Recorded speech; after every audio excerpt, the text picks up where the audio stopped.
Good afternoon, everyone, and welcome to today's Tech Tuesdays. My name is Reba Nance. I'm the Director of Law Practice Management and Risk Management for the CBA, and I'm really excited to introduce our speaker, Hank Vanderhage. Hank is a solo. He is a member of the Solo Small Firm section, and actually I became acquainted with him because he emailed me and said, have you ever heard of the form tool? And do you know anybody who's using it? Is it worth it?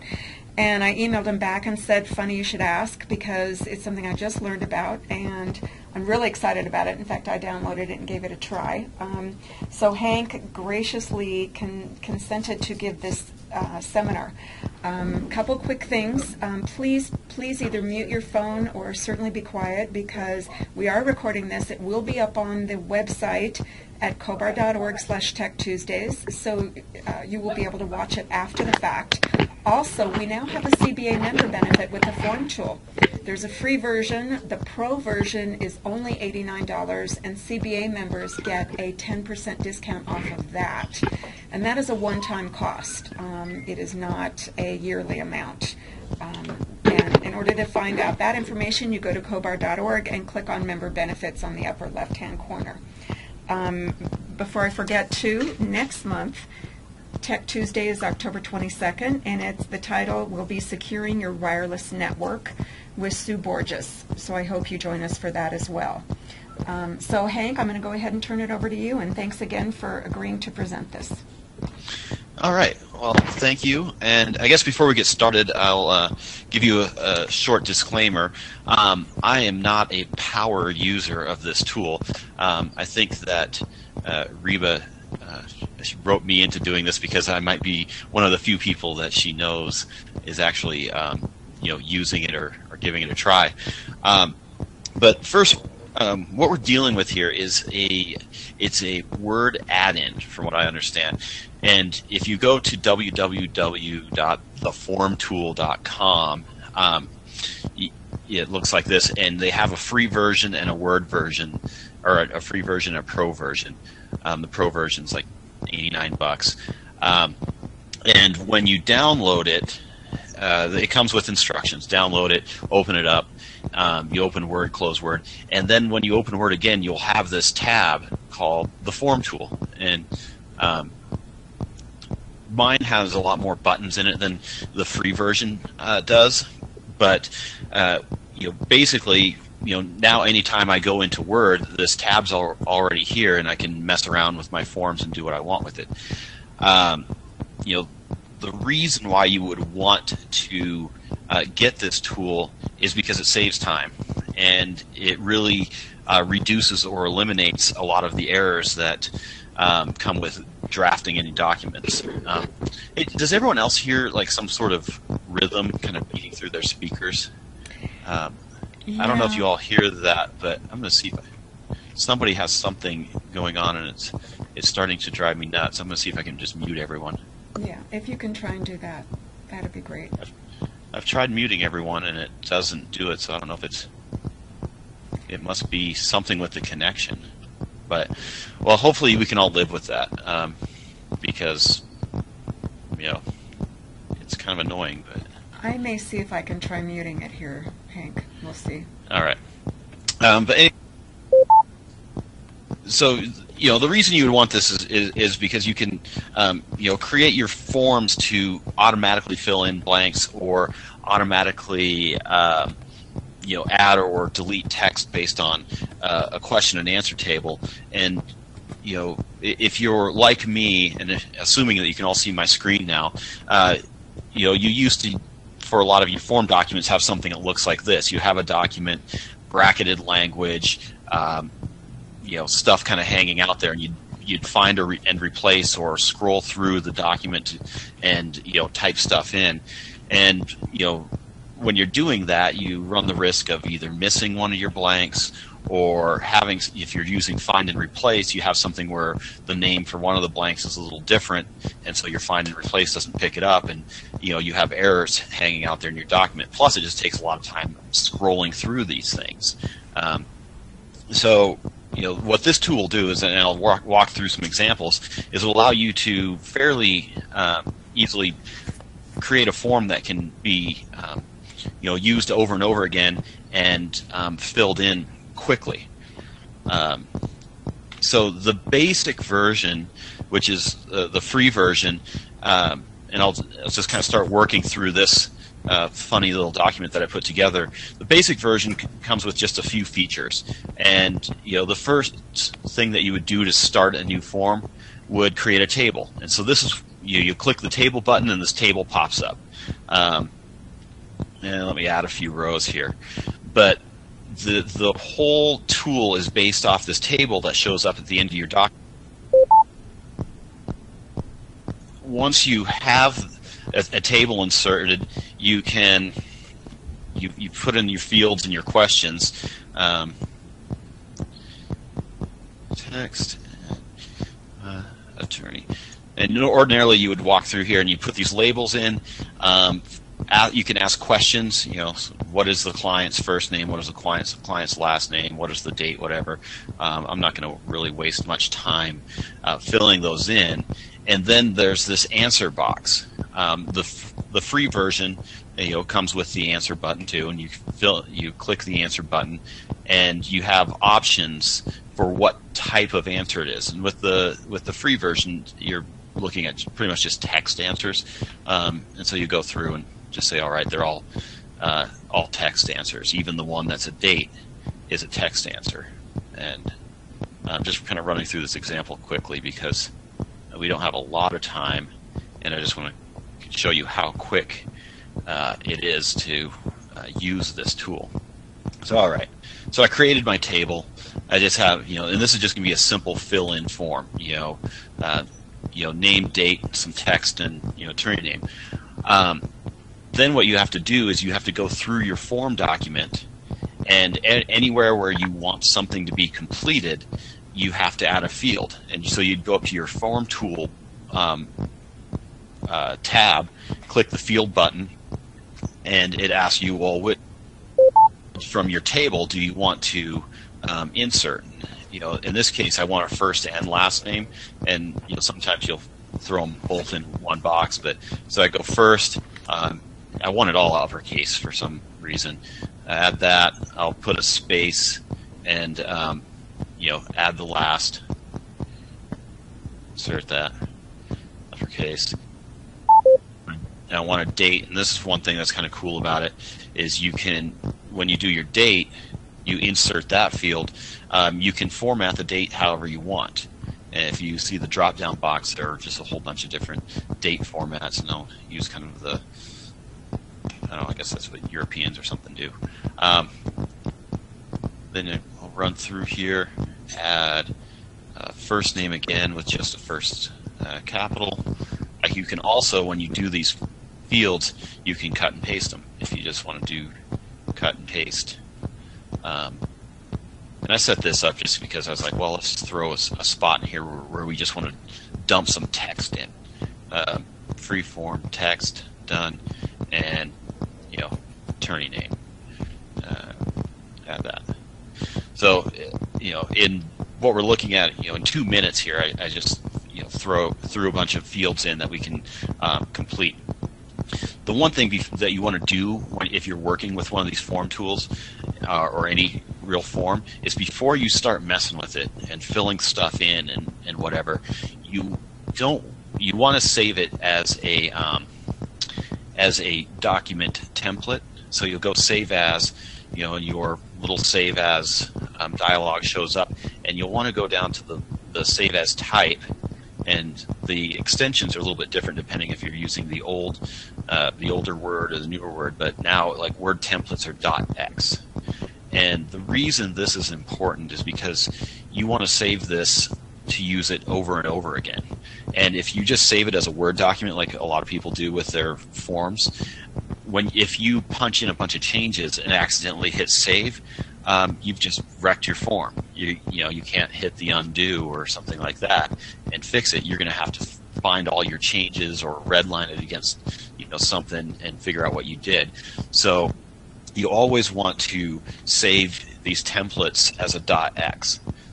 The other thing is, then after you've saved it, say you close out of it. When you open your templates, I always use the Windows Explorer to find my documents and that sort of stuff. If you go to that one that we just created, the basic example, you'll see the extension is .x. The little picture next to it's a little different. It has a yellow line at the top. When you just double click it, it'll open up as a new Word document. So this now shows up as document 1 instead of opening your template for editing. If you go through Windows Explorer and you right click it and go to open, you look at the top of your screen and it shows up as .x. Any edits you make to that will change your template, and so you don't want to open it that way. If you're just going to use it. If you're actually going to edit your template, then you'd want to do that. Another note is if you go to Word and you go to your recent documents and you open your template, just click on it from there. Notice at the top it's your .x, it's your template document. If you mess with it there, you're gonna mess up your document. I would suggest that once you have your template created and in place, you might want to actually go through your Windows Explorer, click on it, go to Properties, and mark it as read-only so you don't accidentally mess it up in the future. But, all right, so we created this quick, simple, dumb little form, and I say dumb because all it has is just a couple little fill-in blanks. All right. When you start working with one of these forms, all you do is you just punch whatever you want into the answer side of your table. Fill it in. I decided I'd put some text in here. I don't have anything to say. And so to use this thing, you'll go through your question and answer table, and it's all down at the bottom of the form. You can tab between answers. Once it's filled in, you go back to your Form Tool tab, and you'll see over here there is a Fill In button. You hit Fill In, and it automatically pops up here and dumps everything into the spots where you wanted it. So you can see that this can really speed things up. Maybe not so much if you're the find and replace type of person. That can go fairly quickly, but with find and replace, you still have to go through more steps, and you also run the risk of if you do the find and misspell something, or something in your documents misspelled, it's not going to find it. This really removes those errors. Once you've used it and you have filled it in, you can then scroll through and see the changes that were made because they're all in gray. And so you can, all right, everything's the way I want it. Or you could go and say, no, I want a different date. I want it to be dated the 23rd. You fill it in, and it'll go and change again. Once you've done all your answers the way you want them, you click the Petrify button, and it gives you a warning because this is the end of the fill-in form. Hit yes, and it automatically deletes all that stuff. And there's your there's your document. This might be kind of tough to follow because I use this what do they call it, ipsum lorem, where it's just gibberish, Latin gibberish. But you can see through here, it put everything in where I wanted it, and it's done, and it's ready to go out the door. I've personally been using this. I've only really been using it for a couple months, so I don't have a lot of things that I've used it on. But the first thing I started with was just engagement letters. It's a form letter. A lot of it's just dumping in names and addresses and related parties or adverse parties or that sort of stuff, and retainer amounts. And I saw a significant time savings just on that simple form. Since then I've started going through and automating just a bunch of different forms. Almost every time that I'm doing something where I'm using a form document agreement of some sort that I think I'll need to use again, I'll spend some time setting it up in the form tool. And for a lot of them, it's like I'll start with just the fill-in blanks, and then maybe the next time I'll modify the template a little bit more to put in some of the smart answers and that sort of thing. Let's see here. I skipped over one thing I wanted to mention is when you have, say, this basic example, if I open it now, use open and it's in a template, one thing you might want to do to also save a little more time is have it so it has a default file name whenever you create a document based on that form. And so, in the more current versions of Word, you'll click on this little Windows button in the corner, go down to Prepare, and go to Properties, and you can put a title in here.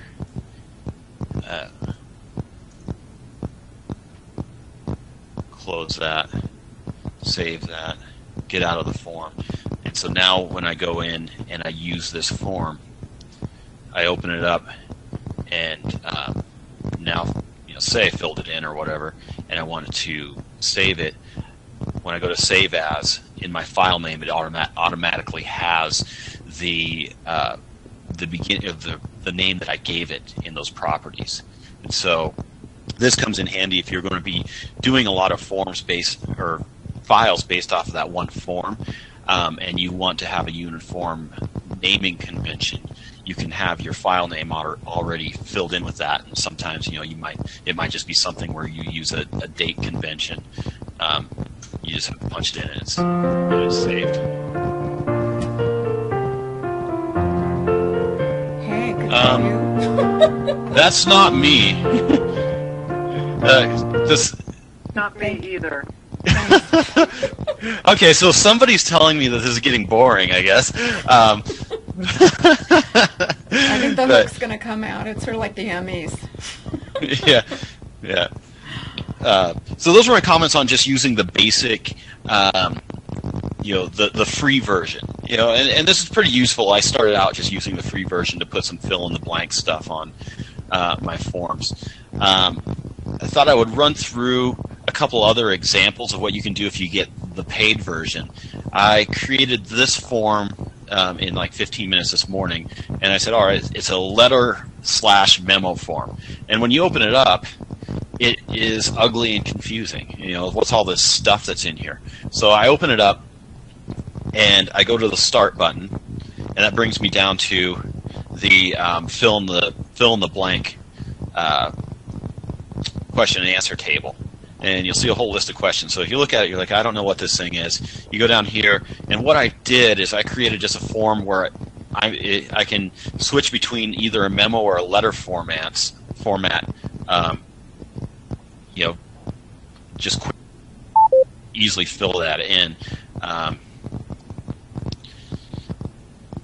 Here's how, I don't know what the zip is over there. So I'm filling this in as if I wanted to do a memo addressed to Reba regarding the form tool. And the one feature I wanted to show in here with this example is how you can use conditional text. And so I have a bunch of text up above in the document that will only show up based on the answers I put down here. And so I have a disclosure. I'm like, all right, yeah, I'm gonna put some tax advice in this memo to Reba. It's going to be a confidential communication, and let's see here, sincerely. All right, so I filled that in. Looking at this thing, don't know what it's going to look like when I'm done. Hit the fill button, and boom, it pops up with my memo, Circular 230 disclosure, privileged and confidential. You'll notice that when I filled out the table, it had an address and a closing, and it's not in there now. Well, it's because I decided I don't want that stuff in the memo. If I change my mind and I want it to be a letter, I always put those things in a letter. I just change this one drop down, hit fill, go back up to it, and now I have a letter. I have a funny line in here that I didn't pick up before, but it changed it. Another thing that I did when I put this form together was I was like, well, sometimes I might want to say sincerely, sometimes I might want to say regards. Fill it in again, and it'll just change that.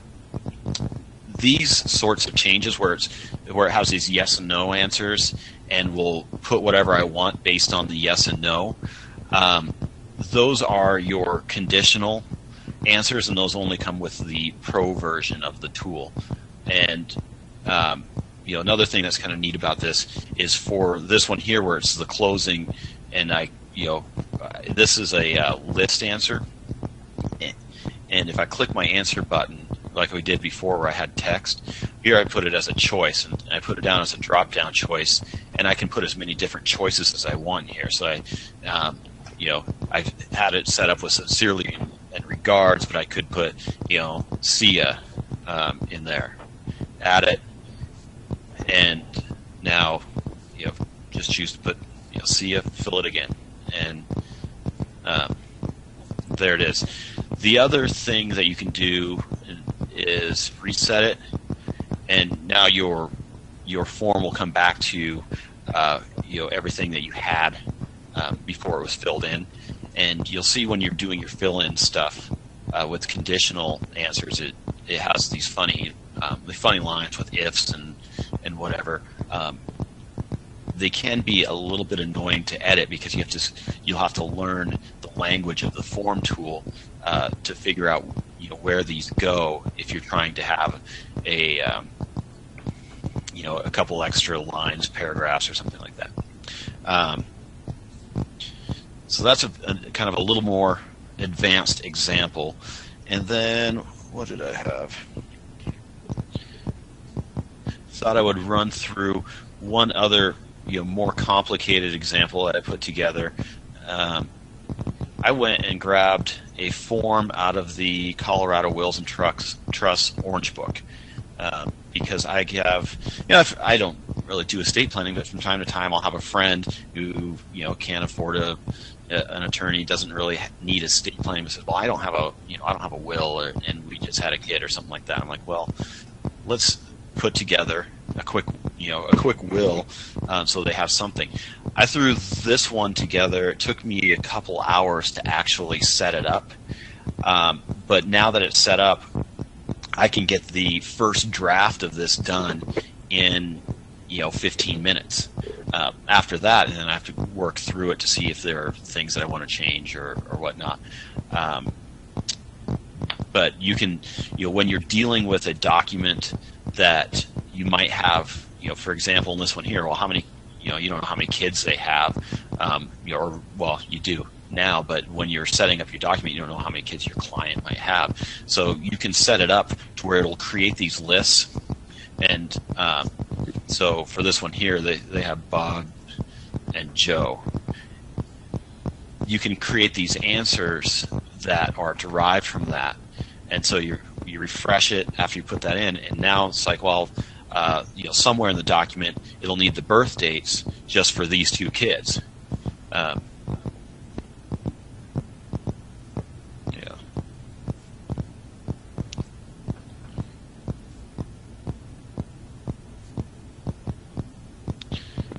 So all right. So if I put that in there and then I went to fill it in, it takes a couple seconds when you have the longer forms with a lot of stuff in it, but it'll plug everything in. And since I only filled in a couple of the fields, everything else shows up as blank. But you'll see I threw in the name of these children, and it was Bob and Joe, and puts their birth dates in. You can also, with the Pro version, run all kinds of formulas based off of dates and numbers and that sort of thing. So if you wanted, to have something in your document, say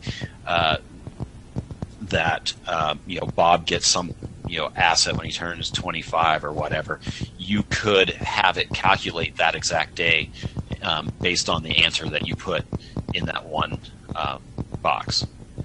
It's pretty cool. And also, if we're looking at that one, it says that Bob and Joe are this person's only kids. If you go back down to your your question and answer, and you say, all right, they also have Ted. Refresh it and put Ted's birth date in there and fill it. You can run up back into the form, and you'll see that it just adds all the text and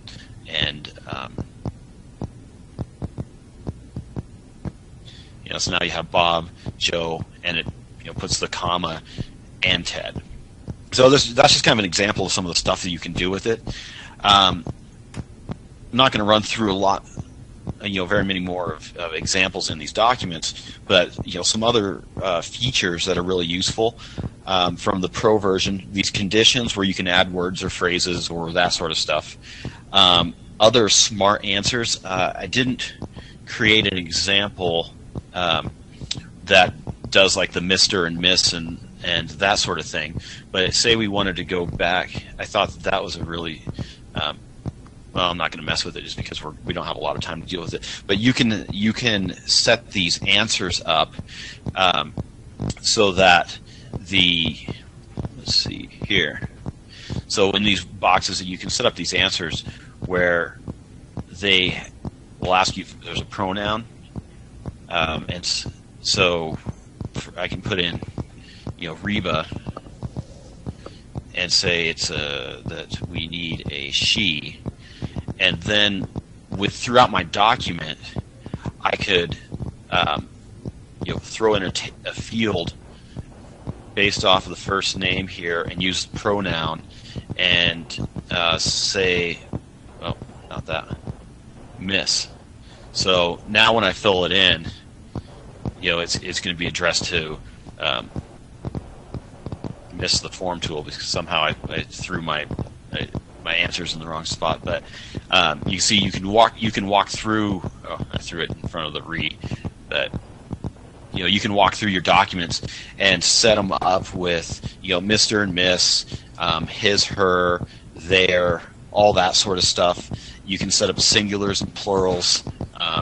All those sorts of things. So you can have these documents that look a lot smarter than especially when you're drafting agreements, a lot smarter than having a defined term and everything's referred to as it throughout the document. You can have them referred to him or her or his or whatever. Another cool feature is master lists, and let's say I go into this one and I add another row.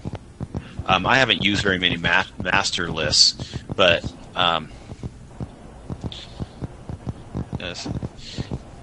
have one set up in here because sometimes in some of my documents, you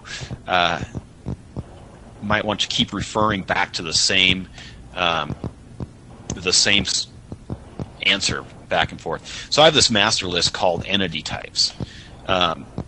And when I can throw this into any form. It saves my master list in one location. So anytime I'm doing a form, I can do my master list. And now I can say, all right, well, I can pick these entities as corporation. I can easily go up here and say, I'm writing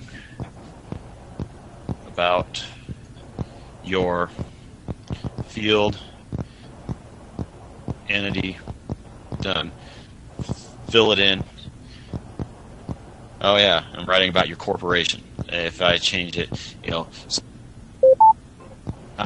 and have it in all of your forms and have them all refer back to the same master list. And this is useful in a lot of agreements where maybe you're referring to some sort of entity, but it's also useful if you are working in a firm where you have multiple attorneys. The master list can have the attorney names and bar numbers and that sort of thing. So if you're doing litigation and you need someone to sign it and have their bar number, use a master list, and you'll never have to create your signature lines and that sort of thing. Then a couple other, just one last quick thing is they update this fairly frequently. And for example, the most recent update allows you to somehow take this question and answer table and email it out to someone, have them fill it out. You get it back, and you can import it into your document and fill it in. So that's the one other thing I wanted to talk about, or just mention. But that's about all of our time. So it was just a quick. And What's Hank, that? this is Reba. I've got a quick question. I know this is more sophisticated, but I know one of the cool things it does is math. I don't know whether you've used it, but for instance, if you've got a lease agreement, and if somebody has a pet, you can say pet yes, and then throw in a discretionary paragraph about a deposit for the pet, and you can have it calculate, a certain percentage of the rent.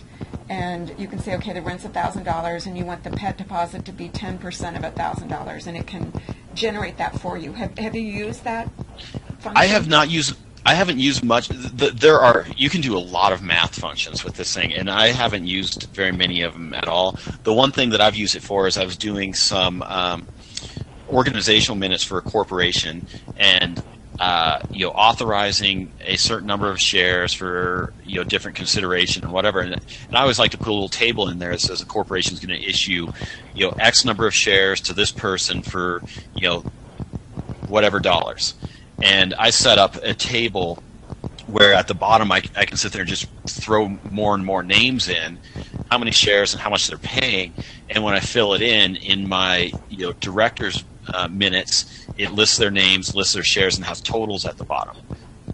You can do just a ton of different math functions with it, and I just haven't needed to use very many.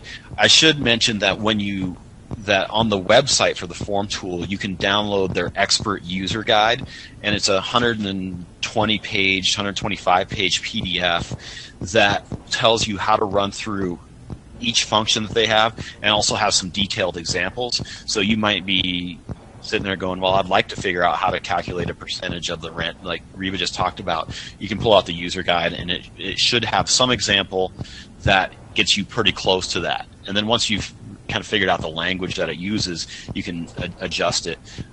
This is one example. If you're looking at my screen right now, one example that they have. It downloaded it from their website someplace, but they have like this little invoice, and they've set it up with conditional rows in a table for a car wash. And so you fill in, down in your question and answer, all right, what did the car wash do for everything? Or for the customer, hit yes or no, and fill it in, and petrify it, and it will delete these rows and just add what's left. And it just runs the math in there, so it could come in pretty handy with anytime that you're dealing with, well, anytime you need to do some math in Word, and like as attorneys, we don't do a lot with Excel. We're always sending out Word documents with tables and numbers, and then we're punching stuff into a calculator and whatever. If it's the same sort of form or communication that you do every time, you can set it up pretty easily. I just haven't messed with it very much. So, but anyways, that's all I really wanted to cover. Just because I haven't used near all of the features that it has, and we don't have a lot of time. But I'd really recommend this to anyone who has any document or letter or form that they will use more than once. If you're going to use it a couple times, you can run through and do either a very simple form where it's just fill in the blank, or something more complicated where you have, the sky's the limit. But I think for us, a lot of us, it's text that'll appear or disappear at will. It is the most immediate advantage. So. Well, I want to thank you again, Hank. And frankly, there is an attorney I know who doesn't have forms that they certainly reuse. And Hank's got the right answer that you don't say, gee, I've got to take a week aside and put fields in every single one of my forms. He's absolutely right. You do it as you go along. You pick up a form and you start throwing some fields in it, and as you have time, and pretty soon, you've got your forms done. Again, there's a CBA member benefit. Do not download it from the Form Tools website. Go to cobar.org and then click on Member Benefits in the upper left-hand corner, because you need to enter the Form Tool website through that link, which will then welcome you as a CBA member, and you'll be able to get the discount. One final thing, if you're interested, the owner of the Form Tool, with whom I've only emailed, would be happy to set up a training, a specific training. And so if anybody's interested in that, would you email me, please, reban@cobar.org. I didn't want him to do that if there wasn't interest. So if you would be interested in something like that, send me an email and I'll let him know. Again, this will be archived. This video will be archived, and you'll be able to access it, cobar.org/TechTuesdays. We'll see you October 22nd for Securing Your Wireless Network. And thanks again, Hank. This was really helpful. Have a No good problem. rest of the day.